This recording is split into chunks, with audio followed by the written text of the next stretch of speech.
Netanyahu ने Tehran को Gaza बनाने का ऑपरेशन शुरू कर दिया।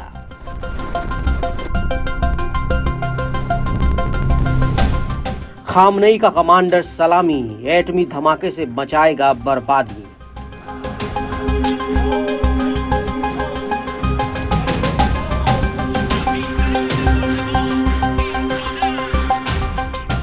गाजा जैसे खंडहर बहुत जल्दी क्या तेहरान में दिखने वाले हैं? यमन में बरस रहे अमेरिकी बमों के ये धमाके ईरान को जल्द दहला सकते हैं। बंकर बस्टर से आने वाले बारूदी बवंडर से ईरान के 9 शहर जल सकते हैं। जैसे इजराइल ने गाजा को जलाया, जैसे लेबनान को बारूदी कब्रिस्तान बनाया, जैसे सीरिया में इजराइल का कहर टूटा, उससे भयानक हमला क्या ईरान पर हो सकता है? ईरान से डायरेक्ट युद्ध के लिए क्या इजराइल रेडी है? और क्या ट्रंप को रोकने के बाद भी नेतन्याहू ने ईरान पर अटैक प्लान को ड्रॉप नहीं किया है? ट्रंप ने नेतन्याहू को समझाया कि ईरान पर फिलहाल हमला नहीं करना है, लेकिन नेतन्याहू है कि वो मान ही नहीं रहे। ट्रंप ने ईरान से एटमी डील फाइनल होने तक हमले के इंतजार करने को कहा, लेकिन नेतन्याहू इंतजार के मूड में नहीं है। इजराइल की शर्तें अगर पूरी नहीं हुई तो ट्रंप के रोकने के बाद भी इजराइल ईरान की एटमी साइट दहलाने के लिए तैयार है। नेतन्याहू ने यह प्लान संयुक्त राष्ट्र परमाणु निगरानी एजेंसी के प्रमुख राफेल ग्रासी के बयान के बाद बनाया।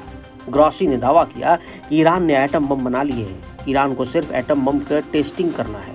फ्रांस के अखबार ला मोंडे को दिए इंटरव्यू में आईएई चीफ ने जो बातें कही उससे इजराइल के होश उड़ा दिए हैं। I'm for stopping Iran very simply. मैं ईरान को बहुत सरलता से परमाणु हथियार रखने से रोकना चाहता हूं। उनके पास परमाणु हथियार नहीं हो सकते। मैं चाहता हूं कि ईरान महान और समृद्ध और शानदार देश बने।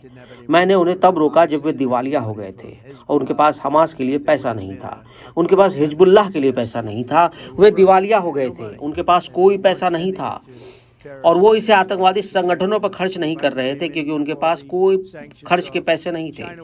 ईरान के साथ उनके पास परमाणु हथियार नहीं हो सकता, और अगर उनके पास कोई परमाणु हथियार है तो आप सभी बहुत दुखी होंगे। आप सभी बहुत दुखी होंगे क्योंकि उनका जीवन खत्म हो जाएगा और बहुत बड़ा खतरा हो सकता है।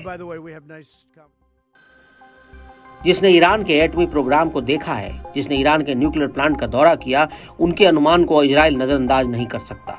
इसलिए नेतन्याहू की नजरें बराबर बनी हुई है। नेतन्याहू सिर्फ एक मौके का इंतजार में है।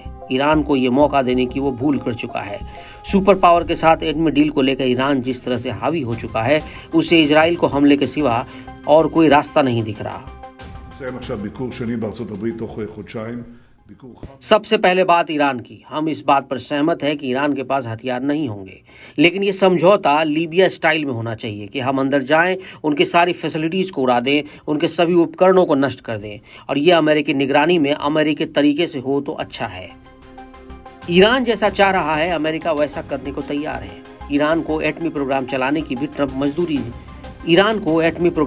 की भी ट्रंप मंजूरी देने वाले हैं। इजराइल सब कुछ बर्दाश्त कर सकता है, मगर ईरान के पास एटम बम हो ये नेतन्याहू को कभी कबूल नहीं।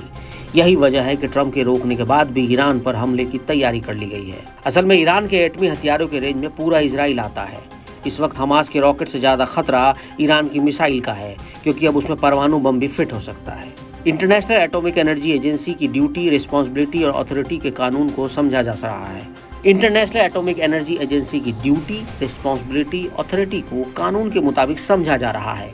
इसलिए निरीक्षण उसी ढांचे के भीतर होगा और पिछली प्रोसेस के अनुसार ही होगा। अमेरिका दावा कर रहा है कि ईरान के पास अब इजराइल तक पहुंचने वाली मिसाइल भी है और उसमें लगाने के लिए एटम बम भी। अब पहला हमला कौन करता है, कहां एटमी धमाका हो सकता है, ये सब अब ट्रंप ही रोक सकते हैं।